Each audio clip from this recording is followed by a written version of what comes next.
berdoa.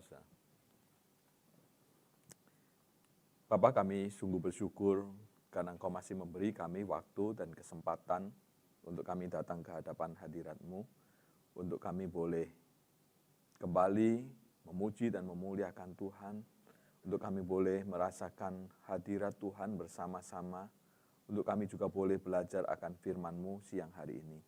Kami percaya ya Tuhan bahwa firman-Mu Engkau berikan untuk mendidik kami, menuntun kami hidup di dalam terang-Mu. Firman-Mu Engkau berikan untuk menguatkan kami menghadapi masa-masa yang sulit di dalam setiap kehidupan kami. Firman-Mu Engkau berikan untuk menuntun kami supaya sepanjang hidup kami boleh dibentuk untuk menjadi semakin serupa dengan Engkau di dalam kehidupan kami ini. Terima kasih buat berkat Tuhan. Tuhan, sebentar kami akan bersama-sama membuka firman-Mu, membaca, merenungkannya. Tuhan, tolong setiap kami, layakkan kami untuk kami boleh berjumpa dengan Tuhan lewat firman-Mu. Urapi setiap kami, urapi juga hamba-Mu yang di depan, biar dengan kuat kuasa Roh Kudus, hamba-Mu menyampaikan kebenaran-Mu. Terima kasih Tuhan, kami serahkan waktu pemberitaan firman-Mu dari awal sampai akhir ke dalam tangan Tuhan sendiri. Di dalam nama Tuhan Yesus kami sudah berdoa. Amin.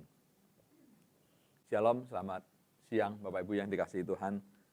Ini kebaktian kita di kantor pusat yang kedua, tapi juga saya percaya teman-teman di lokasi juga nanti akan bersama-sama beribadah dengan tema yang sama.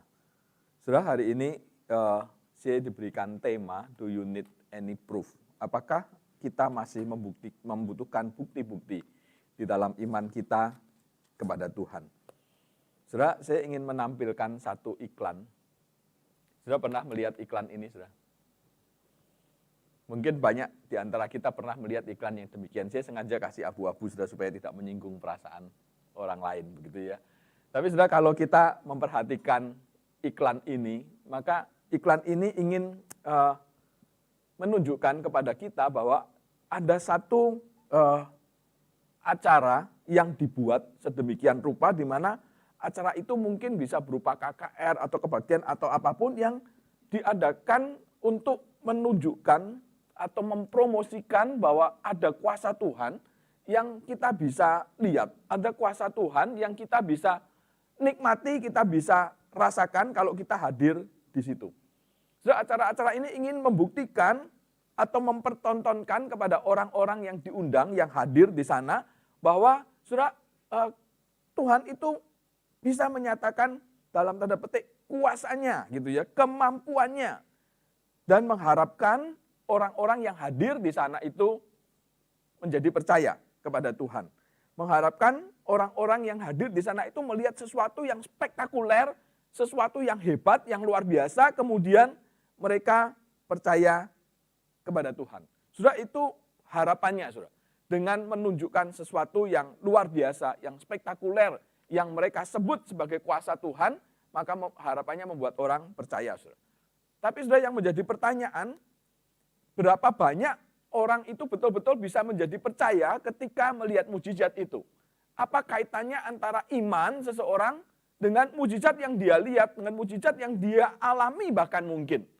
Saudara, berapa banyak orang yang sungguh-sungguh mengaku percaya Tuhan Yesus karena melihat mujizat atau melihat tanda-tanda spektakuler, kejadian-kejadian yang luar biasa, kemudian memiliki iman yang benar di dalam Yesus. Saya tidak punya data berapa banyak gitu ya, tapi saya menjumpai banyak orang saudara yang awalnya mengaku percaya karena melihat banyak tanda mujizat, tapi akhirnya saudara meninggalkan apa yang mereka akui sebelumnya sebagai satu iman. Apa yang mereka percayai, tiba-tiba mereka tinggalkan begitu saja. Saudara, saya sedih sekali karena beberapa hari ini mendengar seorang rekan hamba Tuhan yang dulu begitu baik, begitu disukai anak-anak remaja, tiba-tiba saya mendengar dia jatuh di dalam dosa, dan bukan jatuh saja di dalam dosa, tapi kemudian dia meninggalkan istrinya, kemudian dia mulai menikah dengan wanita lain, bukan menikah sebelumnya ya, tapi berselingkuh dengan wanita lain, hidup dengan wanita lain yang bukan anak Tuhan. Dan kemudian saya juga sudah mendengar katanya dia sudah mulai belajar agama dari wanita itu. Saudara, sesuatu yang miris kalau kita mendengar hal seperti itu. Betapa orang-orang yang dulunya kelihatannya beriman, tiba-tiba meninggalkan Tuhan begitu saja. Nah, saudara, seringkali ketika kita melihat dalam satu ibadah KKR atau tantangan di mana seolah-olah menunjukkan kuasa Tuhan, kita berharap orang itu beriman dan mengakui Yesus. Dan biasanya ketika orang ditantang pada saat seperti itu, maka mereka dengan mudah akan mengakui, iya saya percaya Yesus. Iya saya mau terima Yesus. Tapi saudara, sebenarnya iman itu apa sih? Sebenarnya iman itu apa? Iman kepada Kristus, iman di dalam Kristus itu apa? Saudara, Rasul Paulus menuliskan kepada jemaat Roma, di Roma 10, ayat 9 sampai 10, ini yang seringkali menjadi pegangan kita ketika kita mengaku seseorang percaya kepada Tuhan. Karena ayat itu mengatakan demikian. Sebab jika kamu mengaku dengan mulutmu bahwa Yesus adalah Tuhan dan percaya dalam hatimu bahwa Allah telah membangkitkan dia dari antara orang mati, maka kamu akan diselamatkan. Karena dengan hati orang percaya dibenarkan dan dengan mulut orang mengaku dan diselamatkan. Sudah kemudian orang mulai berpikir kalau mengaku saja maka dia sudah diselamatkan. Kalau dia bilang dia percaya saja maka dia sudah diselamatkan. Tapi sudah banyak orang lupa bahwa ayat ini konteksnya seperti apa sebenarnya. Sudah ayat kitab kisah Roma ini ditulis oleh Rasul Paulus pada zamannya, di mana pada waktu itu kekristenan adalah sesuatu yang dimusuhi oleh lingkungannya. Surat ini ditulis bukan dalam suasana yang menyenangkan di mana orang Kristen bisa bertumbuh dan beribadah dengan bebas. Tapi surat ini ditulis sudah di tengah-tengah kondisi yang sangat sulit. Saat itu ketika orang mengaku dirinya sebagai orang yang percaya kepada Kristus, maka itu bukan hal yang mudah. Ketika mereka mengaku bahwa mereka percaya kepada Kristus, maka mereka menghadapi satu konsekuensi. Ini butuh satu keberanian untuk menghadapi resiko-resiko yang ada. Mereka bisa dikucilkan, mereka bisa dimusuhi, bahkan bukan cuma itu, tapi mereka juga bisa dianiaya bahkan sampai dihukum mati. Tidak seperti saat ini, kita dengan mudah menyaksikan KKR, melihat seolah-olah ada mujizat, kemudian kita percaya, kita bilang kita percaya kepada Yesus, selesai begitu. Terus kita merasa bahwa diri kita sudah beriman. Kita sudah hidup di dalam Tuhan karena kita diizinkan melihat tanda, mengalami mujizat, dan kemudian kita percaya. Sebab pada waktu ayat ini ditulis kondisinya tidak seperti itu. Sehingga sungguh-sungguh seseorang yang berani mengaku Yesus, maka pada waktu itu bukan main-main. Imannya betul-betul iman yang sesungguhnya. Iman yang berani diperhadapkan pada risiko. Tapi saudara, siang hari ini saya ingin mengajak kita memfokuskan diri bukan pada ayat ini, saudara, tapi kita akan melihat apakah orang-orang yang menyatakan dirinya beriman kepada Kristus saat ini itu sungguh-sungguh beriman kepada Tuhan. Termasuk saudara, termasuk saya. Mari kita mengevaluasi apakah kita sungguh-sungguh mempercayai Tuhan karena memang kita mengerti dan kita mengenal Dia sebagai Tuhan, atau saudara kita hanya mempercayai Dia sebagai Tuhan karena Dia menunjukkan satu tanda. Dia menunjukkan satu tindakan-tindakan yang memenuhi apa yang kita inginkan. Saudara. Kalau kita hanya sebatas itu lalu bagaimana? Ini yang menjadi pertanyaan kita. Oleh karena itu saudara, hari ini saya ingin betul-betul mengajak kita kembali mengevaluasi iman kita melalui perenungan firman Tuhan yang kita akan baca di Markus pasal 8 ayat yang ke-11 sampai ayat yang ke-13. Saudara, ayat-ayat ini saya akan bacakan untuk kita. Markus ayat 8 ayat 11 sampai ayat yang ke-13. Lalu muncullah orang-orang Farisi dan bersoal jawab dengan Yesus untuk mencobai Dia. Mereka meminta daripadanya suatu tanda dari surga. Maka mengeluhlah Yesus dalam hatinya dan berkata, "Mengapa angkatan ini meminta tanda? Aku berkata kepadamu, sesungguhnya kepada angkatan ini sekali-kali tidak akan diberikan tanda." Ia meninggalkan mereka. Ia naik pula ke perahu dan bertolak ke seberang. Saudara, ayat ini dituliskan atau terjadi setelah Yesus mengadakan mujizat memberi makan 4.000 orang. Urutannya demikian, saudara. Tapi kalau kita melihat ayat-ayat ini ditulis di tengah-tengah penulisan Injil Markus yang begitu padat, di mana di awal Markus menceritakan perjalanan Tuhan Yesus dengan begitu cepat, sampai kepada mujizat-mujizat yang dia lakukan, kemudian Yesus memberi makan 4.000 orang, kemudian Yesus berjumpa dengan orang-orang Farisi. Saya yakin ini bukan perjumpaan pertama dengan orang Farisi, saudara, tapi ini sudah sekian kali mereka berjumpa dengan Yesus. Dan ayat ini sudah mengatakan orang-orang Farisi di bagian lain di Matius pasal 16 dikatakan bukan hanya orang Farisi tapi juga orang-orang Saduki yang berjumpa dengan Yesus pada saat itu. Dua kelompok yang biasanya bertentangan, dua kelompok yang biasanya bermusuhan, hari itu mereka bersatu untuk melawan Yesus. Bersatu menjumpai Yesus dan ayat ini mengatakan untuk apa? Untuk bersoal jawab dan untuk mencobai dia. Mencobai dia. Dan mencobainya dalam bentuk apa? Dikatakan ayat ini mereka meminta tanda. Mereka menuntut satu tanda dari Tuhan. Mereka menuntut Tuhan menunjukkan tanda-tanda dari surga dikatakan. Apa maksudnya tanda dari surga?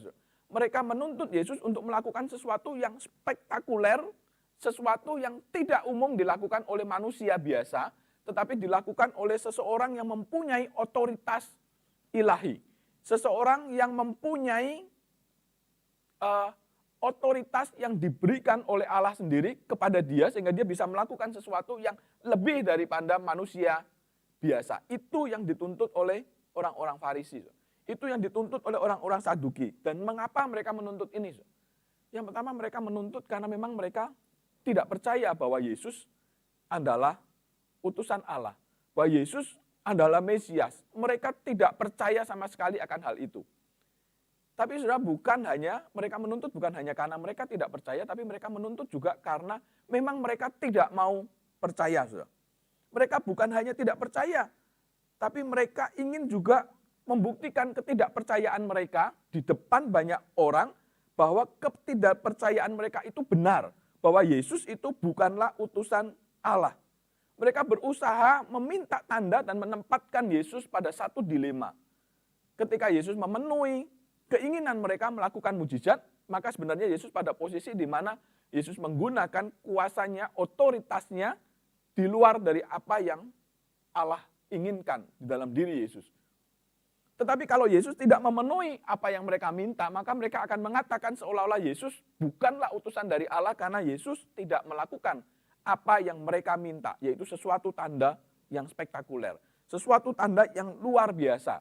Sehingga dengan itu mereka berharap mereka dapat meruntuhkan popularitas dari Tuhan Yesus. Tetapi di satu sisi ketika Yesus memenuhi itu, maka seolah-olah mereka akan mengatakan bahwa Yesus tunduk kepada apa yang mereka harapkan. Sudah mereka bukan hanya tidak percaya, tapi mereka tidak mau percaya. Kenapa saya katakan mereka tidak mau percaya? Sekali lagi saya bilang ayat ini ada di tengah-tengah penulisan perjalanan hidup Yesus yang ditulis oleh Markus. Yang mana saudara kalau kita mau melihat dengan jelas, maka sepanjang perjalanan Yesus ada begitu banyak tanda-tanda dari surga yang terjadi dalam diri Yesus dan yang dilakukan oleh Yesus. Dan saya yakin orang Farisi mengerti, melihat dan menyaksikan itu. Tapi mereka tetap tidak mau percaya.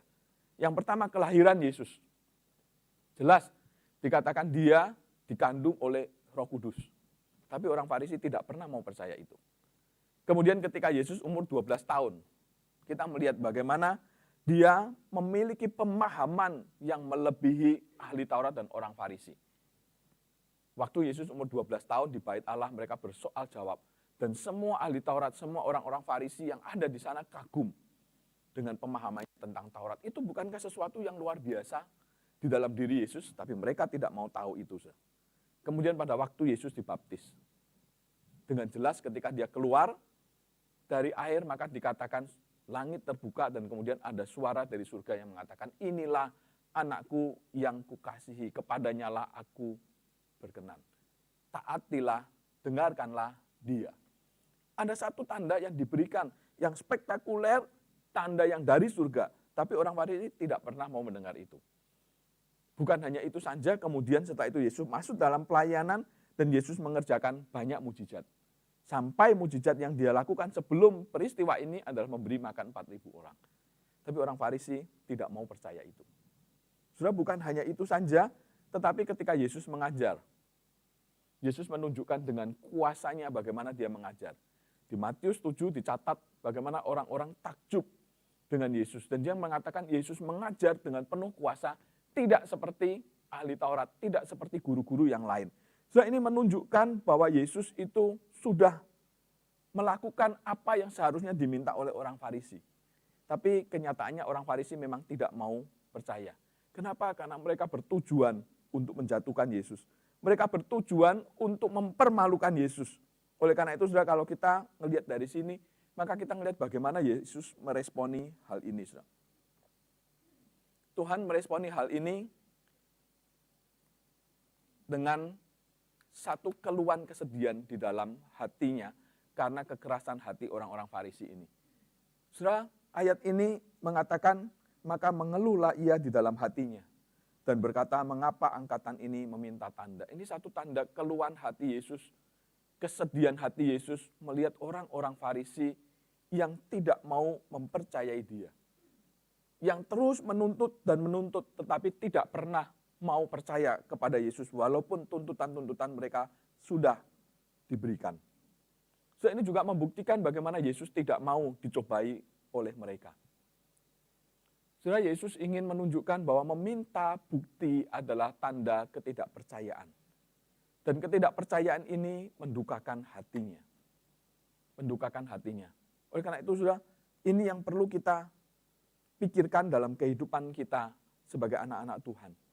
Sampai sejauh ini seberapa banyak kita betul-betul mempercayai Tuhan.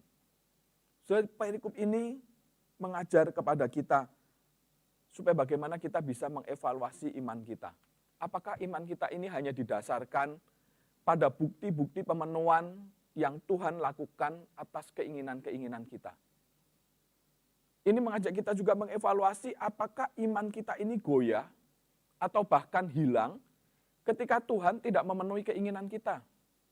Atau bila pernyataan-pernyataan kehendak Tuhan itu tidak sesuai dengan apa yang kita inginkan. Atau bila bukti-bukti yang Tuhan berikan itu tidak sesuai dengan apa yang kita harapkan, apa yang kita inginkan. Saudara, bagaimana kita melihat kepada iman kita sejauh ini, seberapa kita sungguh-sungguh mempercayai Tuhan itu bukan sekedar karena kita melihat bahwa Tuhan memenuhi apa yang kita inginkan. Saudara, hari-hari ini kita memasuki masa-masa yang sulit karena pandemi COVID. Kita memasuki masa-masa yang sulit karena krisis ekonomi. Saudara, yang kita melihat banyak hal terjadi. Saudara, di tengah-tengah kondisi yang seperti ini, seringkali kita berpikir bahwa kita seharusnya bisa atau Tuhan bisa melakukan tanda, melakukan pekerjaan yang membuat kita bebas dari semuanya ini. Kita seringkali berharap kalau kita mengalami hal yang sama, lalu apa lebihnya kita? Lalu apakah kita bisa mempercayai Tuhan lebih lagi? Sudah seringkali kita diperhadapkan pada hal-hal demikian. Tapi sudah kita harus ingat bahwa ketika kita menghadapi kesulitan, menghadapi masalah di dunia ini, setidaknya ada dua penyebab yang harus kita sadari dalam kehidupan kita. Penyebab yang pertama adalah karena memang kita ini hidup di dunia yang sudah berdosa. Dan kita yang hidup di dunia yang berdosa ini, kita tidak bisa luput dari penderitaan, dari kesulitan akibat dosa yang ada di sekeliling kita. Saudara, kita bisa mengalami kesulitan bukan karena kita membuat kesalahan, tetapi karena memang Anda dosa di dunia ini. Kita bisa hidup baik-baik saja, tetapi tiba-tiba kita tertimpa musibah. Kenapa? Karena orang lain berbuat jahat. Karena orang lain melakukan dosa. Beberapa waktu yang lalu saya sempat mengatakan kepada teman gini, mungkin nggak ya kalau kita hidup di dunia ini, kita kudus, baik, sempurna hidup kita, kemudian waktu orang Jakarta itu membuang sampah sembarangan, tidak menjaga kebersihan, kemudian terjadi banjir, semua banjir terus rumah kita sendiri bebas dari banjir. Sudah nggak mungkin terjadi. Kita hidup di lingkungan yang berdosa, maka ketika ada sesuatu yang terjadi akibat dosa, maka kita yang ada di tengah-tengah hidup berdosa, lingkungan hidup yang berdosa ini, kita pun akan kena dampaknya. Sudah dalam kondisi yang seperti itu, apakah kita tetap mempercayai Tuhan?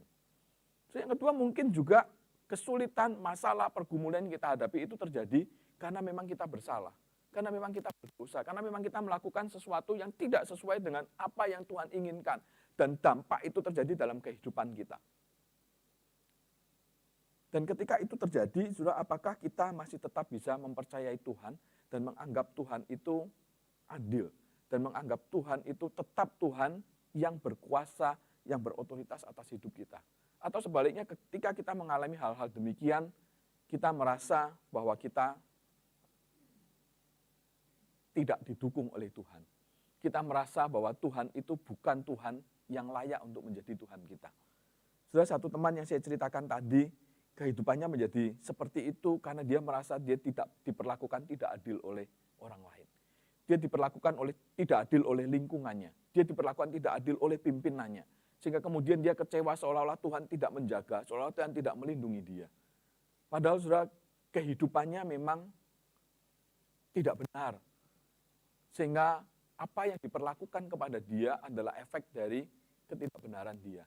Tapi dia tidak bisa menerima itu dan tidak bisa melihat itu sebagai pimpinan Tuhan, sebagai panggilan Tuhan untuk kembali. Nah, saudara, hal ini seringkali terjadi juga dalam kehidupan kita. Di tengah-tengah pandemi yang ada, saudara, mungkin kita bukan hanya mengalami itu, tapi mungkin ada sesuatu yang kita alami yang lebih berat. Mungkin kita merasa kok tiba-tiba masalah seperti ini, mungkin yang punya suami, suaminya terpaksa di PHK, begitu ya. Saudara, ketika suami kita di PHK, ada dua kemungkinan. Kemungkinan pertama ya memang karena bosnya nggak mau andil, bosnya nggak benar gitu ya. Tapi mungkin juga ketika suami atau istri kita di PHK, mungkin karena memang dialah yang terburuk di antara karyawan yang lain begitu. Karena dia tidak bekerja maksimal, tidak memberikan yang terbaik, sehingga ketika itu terjadi, maka dia yang dipilih terlebih dahulu untuk dikeluarkan, untuk di PHK begitu. Kalau hal itu terjadi, bagaimana kita menyikapi? Apakah kita akan menyikapi, oh Tuhan tidak adil, oh atasannya nggak benar begitu, atau kita memberikan diri untuk mengevaluasi? Lalu sudah seringkali dalam iman kita kepada Tuhan, kita menuntut Tuhan untuk membuktikan kebaikannya, menuntut Tuhan untuk membuktikan kuasanya. Kita berdoa meminta Tuhan memenuhi apa yang kita inginkan, tetapi kita tidak siap untuk menerima apa yang ingin Tuhan ungkapkan. Kita tidak siap untuk menerima kehendak Tuhan yang Tuhan ingin nyatakan di dalam diri kita karena Dia adalah Tuhan. Saudara, saya kemarin mendapat satu video yang menarik. Saya kemarin dapat hari ini, kebetulan saya rasa cocok untuk apa yang kita sedang diskusikan. Saudara, video ini menunjukkan orang-orang Kristen yang sedang berdoa, mencari kehendak Tuhan gitu ya. Tapi saudara, nanti saudara lihat bagaimana ketika kehendak Tuhan itu dinyatakan. Saudara. Father, please hear our prayer for the poor. Show us your please will. Hear our prayer for the poor. Show us your will so we can continue to do your work. Listen carefully to my instruction. Hallelujah. I want you to sell everything. I want you to sell everything you own and immediately begin service to the poor. Everything? Yes. Rid yourself of all earthly possessions. Everything? Yes. Rid yourself of all earthly possessions. This house is haunted!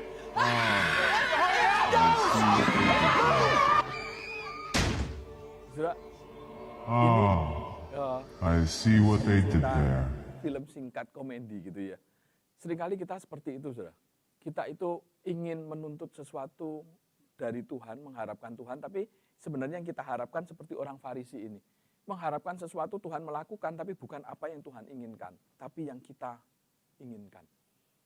Dan ketika keinginan itu tidak dipenuhi, maka kita menganggap, video ini mengatakan seolah-olah apa yang Tuhan sampaikan itu mereka bilang ada hantu, ada setan, begitu ya. Nah, kita juga seperti itu ketika Tuhan tidak memenuhi apa yang kita inginkan, ketika kita minta tanda, kita seolah-olah bilang enggak, itu bukan Tuhan pasti. Dan kita menolak Tuhan. Saudara, ini perlu menjadi perenungan bagi setiap kita. Sampai sejauh apa iman kita kepada Tuhan? Apakah kita beriman, percaya dan mengasihi Tuhan itu dengan selalu hanya mengharapkan ketika Tuhan memberikan tanda dengan memenuhi apa yang kita inginkan? Atau kita sungguh-sungguh memenuhi Tuhan? Apakah iman kita adalah iman yang benar kepada pribadi Kristus yang menyatakan diri dan karyanya sebagai Tuhan di dalam hidup kita? Kita melihat Kristus sebagai Tuhan bukan hanya karena Dia melakukan yang baik, yang menyenangkan, yang memberikan tanda spektakuler dalam kehidupan kita, tapi kita melihat dan mempercayai Kristus sebagai Tuhan itu karena memang pribadinya adalah Tuhan. Karena memang dia menyatakan dirinya sebagai Tuhan dan dia memberikan karyanya untuk menebus kita sebagai Tuhan di dalam kehidupan kita. Sudah mempercayai Tuhan sebagai Tuhan adalah mempercayakan hidup kita sepenuhnya pada rencana dan pengaturan Tuhan di dalam seluruh aspek hidup kita. Sudah Roma 8 ayat 28 mengingatkan kita bahwa segala sesuatu yang terjadi di dalam kehidupan kita itu Tuhan izinkan untuk kebaikan kita. Apakah kita percaya itu? Ketika kita minta tanda, ketika kita berdoa dan Tuhan tidak menjawab. Bahkan ketika kita berdoa tapi seolah-olah Tuhan memberikan yang sebaliknya. Apakah kita tetap bisa mempercayai bahwa Dia Tuhan yang tetap berkuasa atas hidup kita. Dan Dia adalah Tuhan yang tetap memberikan yang terbaik buat kita. Sudah iman yang sesungguhnya adalah iman yang bisa memahami hal itu. Sudah iman yang sesungguhnya adalah ketika iman itu menunjukkan adanya rasa syukur di dalam kehidupan kita. Syukur di dalam segala hal yang terjadi di dalam kehidupan kita yang Tuhan izinkan kita alami. Kita tidak bersungut-sungut ketika hal-hal yang tidak baik terjadi. Kita tidak bersungut-sungut ketika kita mengalami masalah yang berat. Tetapi kita tetap bisa bersyukur karena Tuhan sudah mengerjakan yang lebih besar, yaitu keselamatan dan penebusan untuk kita. Sudah iman yang sesungguhnya ditunjukkan dengan kehidupan yang penuh dengan syukur. Sudah dan iman yang sesungguhnya ditunjukkan ketika ada ketaatan kepada firman Tuhan. Walaupun di dalam kondisi yang sulit. Dan firman itu mungkin firman yang sulit untuk kita lakukan. Tetapi iman yang sesungguhnya menuntun kita sudah kepada ketaatan atas firman Tuhan itu. Bukan saja kita taat ketika kita merasakan bahwa firman Tuhan itu memberikan keuntungan bagi kita. Memberikan sesuatu yang baik bagi kita. Menurut kita. Tetapi ketaatan yang juga berani melakukan firman Tuhan walaupun seolah-olah ketika kita melakukan itu kita harus mengalami kerugian. Ketika kita melakukan itu kita diperhadapkan pada resiko-resiko dalam hidup ini. So, apakah kita berani untuk tetap taat? Bukan sekedar meminta tanda yang spektakuler, tetapi menjalani hidup yang biasa ini dengan ketaatan kepada Tuhan. Dengan keberanian-keberanian bagaimana kita menghadapi dunia yang ada di depan kita. Saudara, Tuhan tidak ingin kita tidak percaya. Tuhan tidak ingin kita hanya terus menuntut kepada Tuhan untuk memenuhi apa yang kita inginkan. Dan kita menganggap tuntutan kita itu adalah satu tanda bahwa Dia adalah Tuhan. Saudara, tanpa Dia memenuhi tuntutan kita atau Dia memenuhi tuntutan kita, Dia tetaplah Tuhan. Oleh karena itu dalam kehidupan kita mari kita tetap mempercayai Dia sepenuhnya bahwa Dia adalah Tuhan di dalam kehidupan kita. Saudara, teman saya menulis mengatakan demikian. Tidak ada tanda, mujizat, atau hal-hal spektakuler yang bisa membuat seseorang tidak percaya itu menjadi puas dan kemudian percaya. Tidak ada tanda atau mujizat atau hal spektakuler apapun yang bisa membuat orang yang tidak percaya itu menjadi puas dan kemudian percaya. Karena pada dasarnya mereka tetap tidak percaya.